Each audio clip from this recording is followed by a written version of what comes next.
Seigneur, fais taire en nous toutes les voix discordantes pour que nous puissions être prêts à écouter ton message et que ce message devienne pour nous parole de vie. Amen. Nous lirons donc l'évangile de Matthieu, chapitre 10, du verset 16 à 32.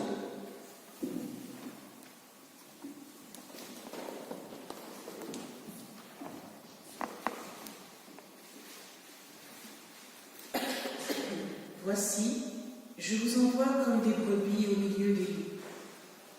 Soyez donc prudents comme les serpents et simples comme les colombes.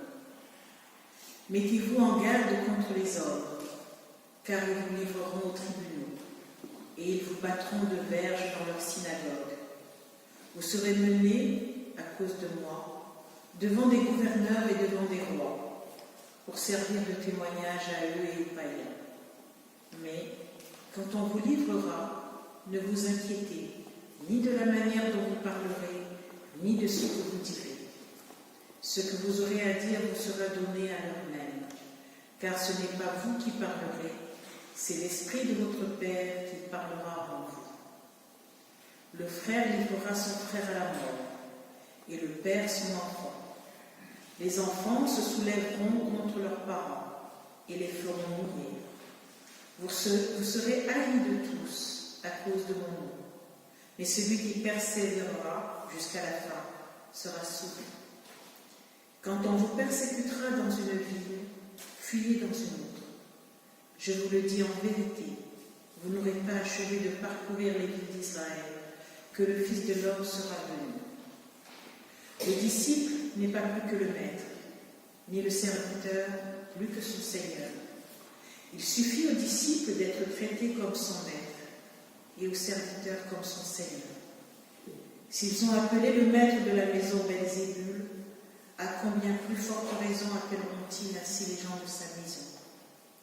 Ne les craignez donc point, car il n'y a rien de caché qui ne doive être découvert, ni de secret qui ne doivent être connus. Ce que je vous dis dans les ténèbres, dites-le en plein jour. Et ce qui vous est dit à l'oreille, prêchez-le sur les toits. Ne craignez pas ceux qui tuent le corps et qui ne peuvent tuer l'âme. Craignez plutôt celui qui peut faire périr l'âme et le corps dans la guéhenne. Ne vend-on pas 2 passereaux pour un sou? Cependant, ils n'en tombent pas à terre sans la volonté de notre Père. Et même les cheveux de votre tête sont tous comptés. Ne craignez donc point. Vous valez plus que beaucoup de passereaux. C'est pourquoi, quiconque me confessera devant les hommes, je le confesserai devant mon Père qui est dans les cieux. Mais quiconque me reniera devant les hommes, je le renierai aussi devant mon Père qui est dans les cieux.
Mais à l'époque, ce n'était pas la même signification, parce que les gens, c'était des gens qui élevaient donc, des animaux, et donc les moutons, c'était ceux qui étaient gardés par le berger.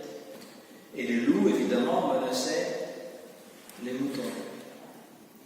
Remarquez, si je veux faire une parenthèse, on parle toujours du loup qui est dangereux pour les moutons, puis c'est le berger qui finit par égorger les moutons. Ça m'a toujours fait sourire, ça. Enfin, parenthèse fermée, n'est-ce pas?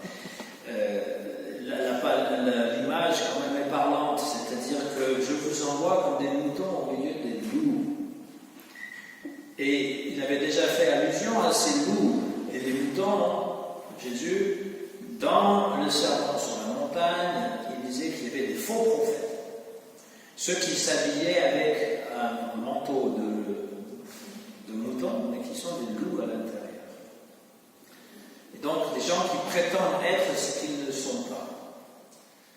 On le voit souvent en politique. Ils veulent se faire élire, donc ils promettent toutes sortes de choses. Ils sont très gentils. Une fois qu'ils sont élus, le museau du loup sort. Mais ça existe aussi en religion. Il y a des gens qui prétendent être ce qu'ils ne sont pas. Alors, c'est pas la peine de savoir qui. C'est simplement un avertissement. Et là, ici, Jésus est en train de leur dire, ne vous jetez pas dans la gueule du loup. Même si cette locution n'existait pas, c'est un peu ça qu'il est en train de leur dire. Soyez prudents comme des serpents et purs comme des colombes. Le serpent, je veux dire, contrairement à ce qu'on pense, il n'est pas toujours à vouloir te sauter dessus pour te mordre. Quand il voit, en général, il se faufile, il part, il a peur. Bon, ça dépend de la grosseur du serpent. Je sais qu'il y a des anacondas, enfin on n'est quand même pas dans un pays où il y a des anacondas ou des boas, ou je ne sais pas trop quoi, des serpents gigantesques qui peuvent t'écraser les os, puis te manger tout cru. C'est effrayant ces bestioles. Mais ça n'existe pas. On a vu une couleuvre dans le bois de Vincennes, elles sont grandes, mais justement les couleuvres, elles ne mordent pas. C'est des petites vipères, elles sont plus petites. Qu'importe, on pourra discuter plus longtemps des serpents, la prudence. Et la colombe, c'est la symbole de la douceur, de la simplicité. Donc, Jésus n'en dit pas d'être prudent seulement. Soyez comme des serpents et vous fuyez tout de suite. Il leur dit aussi, prenez aussi des risques. Soyez dociles, soyez candides, on va dire, mais pas uniquement ça non plus. Voilà, c'est-à-dire qu'il y a ce mélange de deux. Et on a besoin de sagesse, de discernement pour savoir quand est-ce qu'on doit être serpent, quand est-ce qu'on doit être colombe. Vous savez, il y a des gens qui vont nous côtoyer. Il y a des fois, il vaut mieux être un serpent, pas pour mordre, mais plutôt pour être prudent. Et puis d'autres fois, il faut plutôt accepter et faire confiance. Un philosophe disait, Jacques Maritain, un philosophe catholique, disait il faut avoir l'esprit dur et le cœur tendre, alors que nous sommes tentés d'avoir le cœur dur et l'esprit tendre. L'esprit dur, ça ne veut pas dire d'être entêté, mais ça veut dire qu'il est bien formé. Et le cœur tendre, ça veut dire qu'il y a de la tendresse et que la tentation, c'est justement de faire le contraire. L'esprit est pas mal mou et le cœur est dur. Jésus annonce donc qu'il envoie ses disciples comme des moutons au milieu des loups, et qu'ils n'échapperont pas toujours aux loups, ils seront livrés aux tribunaux et fouettés. Et Jésus leur dit, ne vous inquiétez pas. Même paradoxal, il leur dit d'abord qu'ils vont être persécutés, et il dit ensuite, ne vous inquiétez pas. Un leitmotiv qui revient souvent, d'ailleurs, dans la parole de Jésus, ne vous inquiétez pas. Les persécutions, eh bien, parce qu'ils m'ont haï, moi, et ils m'ont persécuté, moi, et personne n'est plus haut, le disciple n'est jamais plus haut que le maître, donc ils vous haïront, vous aussi. Et ça vient déranger, la parole de Dieu vient déranger le monde qui est, quand on dit le monde, c'est une appellation très grande pour dire simplement les gens qui disent qu'il n'y a pas de Dieu, que le seul but de la vie c'est de jouir des sens, de dominer autrui, ceux qui sont jugés plus faibles, et puis toutes les religions matérialistes aussi, les religions qui sont basées sur le profit, l'adoration, la distinction, c'est-à-dire sur les choses à acquérir et non pas à donner. N'ayez pas peur, si on vous traîne devant les tribunaux, le Saint-Esprit parlera à votre place. Même si vous ne savez pas quoi dire, eh bien, des paroles sortiront. La persécution des chrétiens, elle fait partie de l'histoire. Les premiers siècles, dans le monde romain, les 3 premiers siècles ont été des siècles de persécution, où les chrétiens étaient jetés dans des arènes, mangés par des lions, ou pendus, ou crucifiés, comme Pierre l'a été, il était crucifiés même la tête en bas. Et dans le monde, à travers, alors une fois évidemment que l'Église est devenue dominante, c'est elle qui a un peu persécuté les autres, les Juifs en premier. Ça ne date pas de la dernière guerre mondiale. Il y a eu des pogroms importants dans l'Europe médiévale. Mais les chrétiens ont été persécutés au XXe siècle. En Union soviétique, entre autres, ils ont été enfermés, mis au goulag. Dans l'Europe de l'Est, il y a des témoignages absolument effrayants, des gens qui sont enfermés, battus, torturés au nom de Christ. Et aujourd'hui encore, dans beaucoup de pays musulmans, ils sont persécutés, ils sont mis à mort. Quand je vais à Saint-Égidio, quand il y avait des prières pour les chrétiens qui sont morts ces dernières années, la liste est impressionnante quand même. Il y a beaucoup de chrétiens qui ont été tués, des prêtres et autres, dans ces pays qui sont intolérants. Jésus dit, celui qui persévérera jusqu'à la fin sera sauvé. La persévérance est la clé de la foi. Et donc, en fait, le mot martyr vient de là. Le mot martyr, ça veut dire témoin. La personne refuse d'abdiquer sa religion et est prêt à souffrir et mourir au nom de sa foi. Le premier martyr chrétien, c'est Étienne. Vous me direz, c'est Jésus, évidemment. Mais après Jésus, c'est Étienne, qui donc a été lapidé, parce qu'il osait prêcher l'Évangile. Et après le martyr d'Étienne, il y a eu la grande persécution qui s'est abattue sur l'Église à Jérusalem. Et la suite du récit est intéressante parce qu'elle montre que la fuite devant la persécution a permis à l'Évangile de se répandre, puisqu'ils sont quittés Jérusalem, ils sont allés dans les autres provinces où l'Évangile était mieux accepté. Et donc ça a permis cette évangélisation. Alors les persécutions font partie de l'histoire du christianisme, et puis si vous connaissez l'histoire du protestantisme français, évidemment, lorsqu'on est allé au musée du désert, il y a ce lieu où on a toutes l'histoire des persécutions qui ont été faites sur les protestants. Non pas que les protestants étaient que des colombes, parce qu'ils ont aussi assassiné des gens, ça c'est sûr. Mais ils étaient quand même moins nombreux et moins armés que les soldats de Louis XIV, en tout cas sous Louis XIV. Ça a été quand même beaucoup de... Voilà, 6 guerres de religion quand même en France, c'est pas rien. C'est pas rien. Et la France aurait pu être moitié protestante, moitié catholique, comme en Allemagne, s'il n'y avait pas eu ces persécutions. C'est vrai, c'est un fait. Mais à cause de ces persécutions, la plupart ont été obligés d'aller à l'étranger, en Hollande, en Angleterre, dans le Nouveau Monde, en Suisse, etc. Et ceux qui restaient ici, il fallait qu'ils vivent cachés, il fallait qu'ils dissimulent leur foi. Alors aujourd'hui, nous avons quand même un peu de chance, nous ne sommes pas persécutés de la même manière quand même, heureusement, et nous ne le réclamons pas non plus. Ce n'est pas une nostalgie, quand est-ce que va revenir les persécutions, n'est-ce pas? Nous ne sommes pas masochistes. En revanche, on n'a jamais épuisé le sens de ce que signifie être disciple d'un crucifié.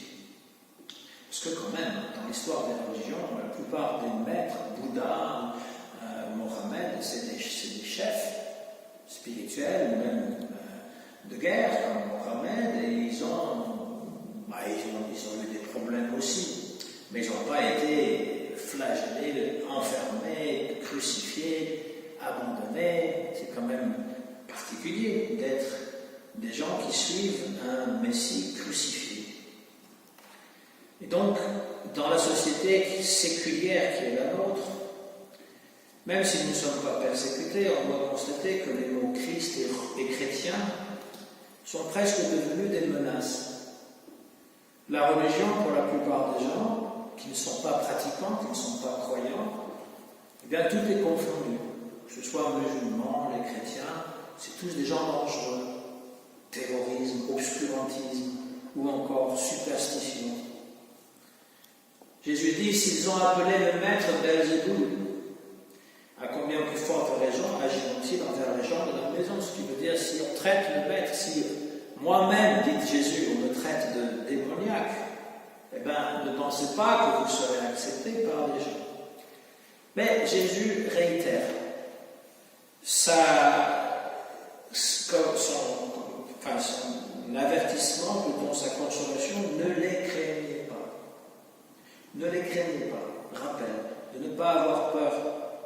Cette phrase revient régulièrement dans le sermon sur la montagne. Dans les situations de danger, par exemple, lors de la tempête, sur le lac, il marche sur les eaux et il dit « N'ayez pas peur, c'est moi ». C'est quelque chose qui revient souvent. Et là, il dit « Ne les craignez pas. Il n'y a rien de voilé qui ne doive être révélé. Rien de caché qui ne doive être connu. » Il y a une histoire dans la légende grecque du roi Midas, outre le fait qu'il avait la capacité de transformer tout en or. Ce roi, il avait un jour joué un tournoi musical avec Apollon, le dieu Apollon, et il s'était moqué de lui. Et le roi Apollon, le dieu Apollon, il avait pris les deux oreilles, il avait tiré comme ça, comme on tire les oreilles d'un enfant pour lui dire. Mais la différence, c'est que quand Apollon tire les oreilles restent toujours tirées, c'est-à-dire vraiment comme ça. Et donc il lui a tiré les oreilles, il avait les oreilles d'âne. En disant, voilà, tu auras les oreilles assez grandes maintenant pour comprendre, pour entendre la vraie musique. Parce que l'autre s'était moqué de sa musique, alors qu'Apollon, il s'est joué. Et là, le roi Midas avait se promenait avec des oreilles d'âne. Et qu'est-ce qu'il faisait? Donc il mettait un bonnet, ou encore sa couronne de roi, pour cacher les oreilles, parce qu'il avait honte. La seule personne qui savait qu'il avait les oreilles d'âne, c'était son coiffeur. Parce qu'il devait se couper les cheveux, et donc il devait enlever, et là, hop, ça découvrait les oreilles d'âne. Et lui, il lui a dit, le roi, ne dis jamais à personne que j'ai des oreilles d'âne, sinon tu vas mourir. Mais un tel secret était tellement lourd à porter que le coiffeur, ne pouvant pas y résister, alla au bord de la rivière, il creusa un trou, et il confia à la terre. Le roi Midas a des oreilles d'âne. Et il remoucha. Ça, ça fait. Voilà. Mais les roseaux ont poussé. Et quand ils ont poussé, le vent a répandu la nouvelle. Le roi Midas a des oreilles d'âne. Le roi Midas a des oreilles d'âne. Ça vous fait rire. Quand vous confiez un secret à quelqu'un,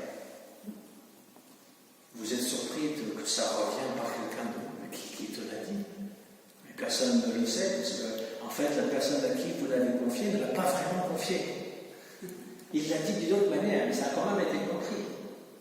Et donc, finalement, tout ce qui est voilé finit par être dévoilé à un moment donné.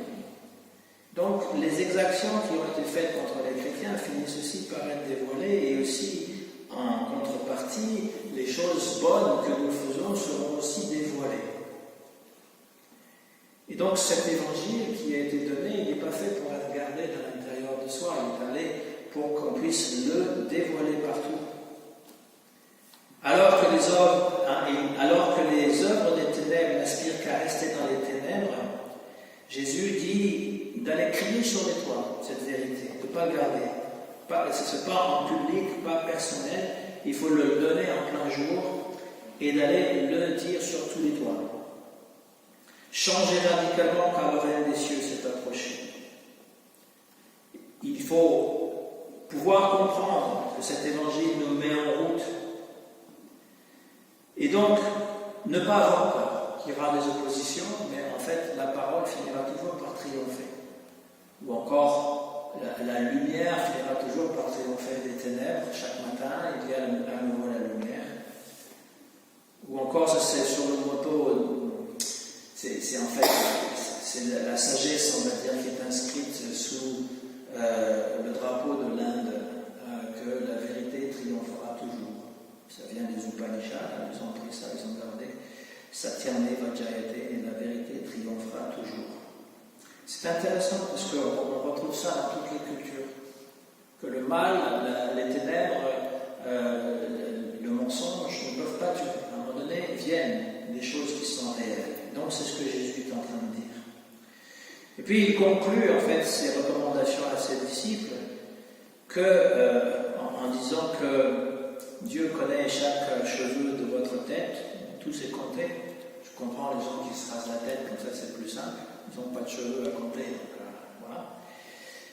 Cela dit, je pense que Dieu a autre chose à faire que compter tous les cheveux qu'il en a sur la tête. C'est juste une métaphore. Simplement pour dire qu'il est au courant de tout ce qui se passe. Alors vous me direz, il est au courant de toutes les mauvaises choses qui se passent. Oui, mais lui a plus de recul que nous. On est un peu trop collé sur la réalité pour voir un petit peu le grand tableau final. Et donc on voit tous les défauts et il faut se reculer. Mais ne vous inquiétez pas. C'est toujours ça qui revient sans arrêt. Il y a cette parole dure quand même dans la conclusion, donc comme je le disais, il a cette parole dure que quiconque se reconnaîtra en moi devant les gens, je le reconnaîtrai aussi devant mon Père qui est dans les cieux. Mais quiconque me reniera devant les gens, je le renierai moi aussi devant mon Père qui est dans les cieux. Alors je vous parlais de martyr tout à l'heure, et l'apostat, qui est de renier sa foi, était considéré la pire des choses. C'est pour ça que les chrétiens ne voulaient pas dire non, je ne crois plus au Christ et puis je me convertis à autre chose, etc. Et on a fait donc de ces paroles de Jésus, celui qui me reniera sera renié, quelque chose d'absolu. Mais en fait, l'un des proches de Christ qui l'a renié 3 fois, c'est Pierre. Christ ne l'a pas renié. Et donc si on prend tout au pied de la lettre, et qu'on dit voilà, même au prix de votre vie, vous ne pouvez pas dire, je ne sais pas, je suis musulman ou communiste. C'est une grande question. Moi, ça m'a toujours un peu travaillé de voir. On est prêt à mourir simplement pour que verbalement j'atteste que Jésus-Christ est mon sauveur. Alors évidemment que ça implique plus que ça, souvent. Ça implique plus que ça, c'est vrai. Qu'est-ce que je ferais? Je ne sais pas. Je ne sais pas. Je n'ai pas la foi héroïque dans le sens de dire, voilà. Après, quelle cause devrais-je embrasser à la place de celle de Jésus-Christ? Je ne sais pas non plus. Je n'ai pas envie de changer, bien entendu. Je comprends davantage un Martin Luther King, par exemple, ou Gandhi, qui savaient qu'ils risquaient leur vie en annonçant ce qu'ils annonçaient. C'est ma mission, je le fais. Ils ne savaient pas quand, ils ne savaient pas où, mais ils savaient qu'ils risquaient sa vie. Je comprends davantage ça. Mais je ne peux pas dire non plus que abjurer la foi de façon facile. Non, mais c'est quand même une vraie question. Moi, je pense que Jésus ne nous rejette jamais. C'est ma conviction profonde. On peut le rejeter. Nous, est-ce que lui nous rejette vraiment? Je ne pense pas. Je pense qu'il est toujours avec nous. Mais c'est une vraie question. N'ayez pas peur. Voilà ce que dit Nelson Mandela, qui était donc un homme politique sud-africain, qui est même devenu le président de l'Afrique du Sud, après avoir passé 25 ans en prison. Vous êtes un enfant de Dieu. Rester à jouer dans votre école maternelle n'offre aucun service au monde d'aujourd'hui. Il n'y a rien de saint ou d'illuminé à vous rétrécir et à vous cacher pour ne pas insécuriser votre entourage. Nous sommes nés pour manifester la gloire de Dieu qui est en nous. Ce n'est pas limité à certains, c'est en nous tous. Quand nous laissons briller notre lumière, les astres ressentent inconsciemment la liberté de faire de même. Quand nous nous libérons de notre propre peur, notre présence libère automatiquement les autres. Au nom de Christ, Amen.